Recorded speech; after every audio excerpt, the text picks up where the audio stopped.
The other huge thing that happened this week, Brad, was a massive recruiting weekend, an absolutely massive recruiting weekend for our. I want to call Abel out real quick before you get into this. Abel's talking to us youngsters like we don't know what the Big East used to be. I know all about the Big East. I know all about it. You want to talk to the Keezer's a Jersey kid. He knows all about the Big East. I mean, yeah, I grew up watching Mike Teal and I have to say his Mike name. Teal, Ray Rice Kenny Ray Rice and Kenny Duke Britt and in that Brian Braun game in Louisville. Brian Leonard, Pat White, Steve Slayton. We could do a whole podcast on Brian Leonard. Yeah, we should make this a Big East pod. Honestly, let's talk about the Big East. Let's talk about Matt Grothe at I grew up in the University of South Florida. East. Got them ranked number 2 one year. That's electric.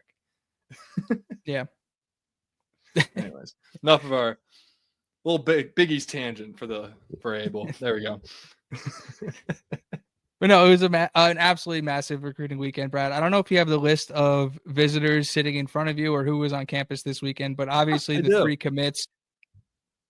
We got PJ MacFarlane, tight end, Eastlake High School out of Ohio. He committed first. Then we got Kortez Rupert, receiver out of East St. Louis. A lot of Easts going down. East St. Louis, not near, or it might be near St. Louis. I don't know where it is, but it's in Illinois, not in Missouri. And then today we got Jaden Williams, linebacker, also from Ohio. So they had a bunch of guys on campus. I know Casimir Hicks was on campus. Jacob Savage was on campus. I believe Trevor Gibbs was on campus as well.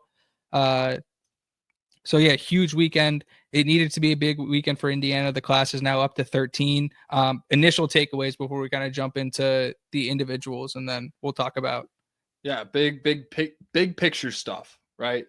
Of the 10 that visited, 6 have now committed to IU from just this past weekend.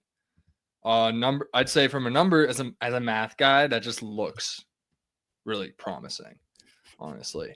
And of all the guys they've brought to campus so far, which only 4 of the, I'm doing quick math right now. Hold on.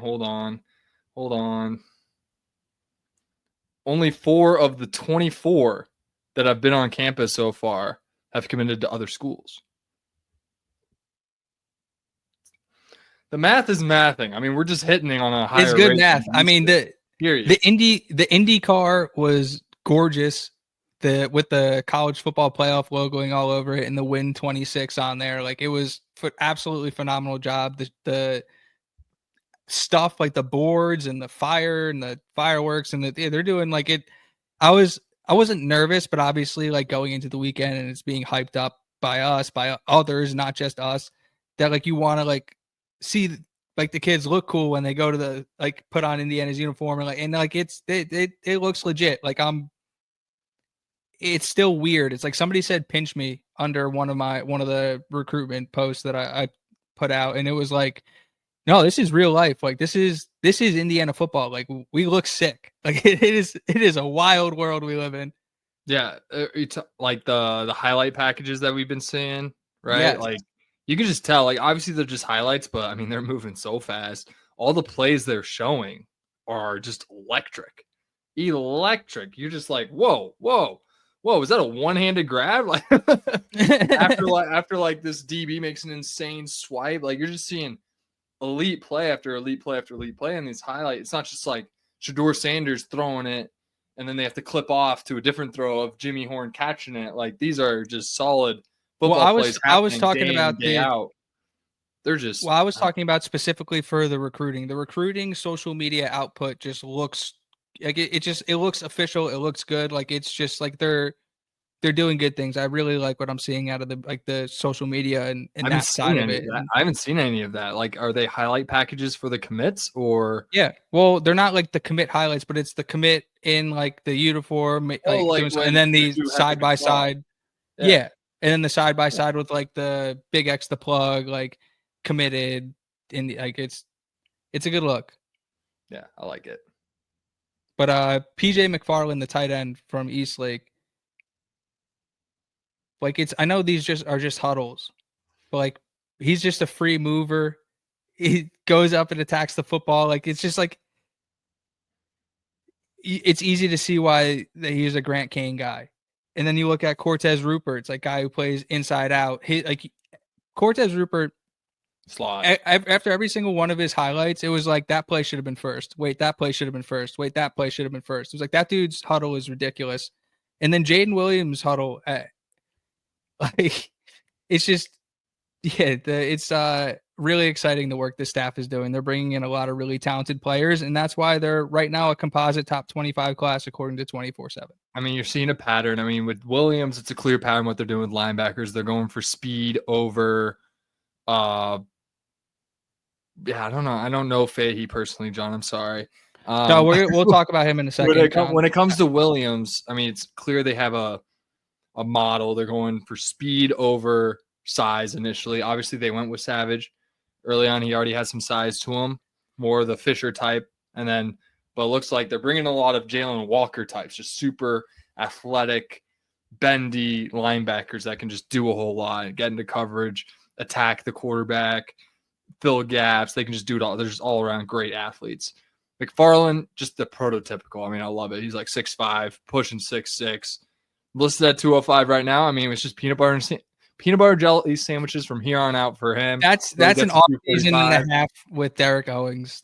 I'm not even worried about that. Yeah, I'm not worried about him at all. And then Kortez Rupert, just he's a slot.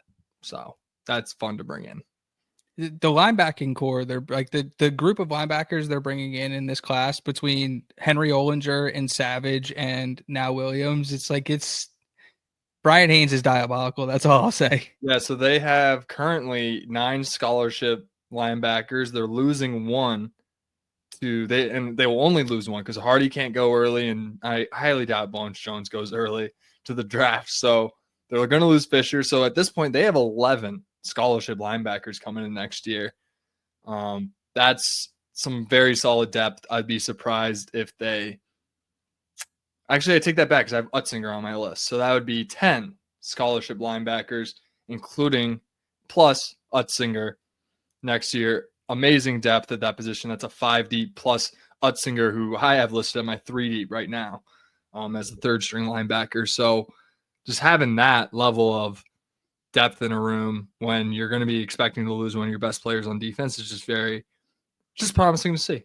It's just well done roster construction. I mean, they could take in a big class because it sounds like they're sticking with 80 scholarships going into this year, so they can take a much bigger class than they normally do, which is the typical 25. So I could see them going 30 plus with this. Well, we'll see. I don't know. I don't know what the rules are there. Well, Sig have a certain amount of early entrance, and then you gotta, the math has to math. But Sig talked about, I can't remember which interview he talked about this on, but he talked about the high school class being around 20 or more, depending on what the rev share and all that stuff. So I'd probably anticipate a bigger portal class again, but we'll see. We'll see about that. Is he gonna say no to Fahey and Travis Johnson? I don't know. No, he's not.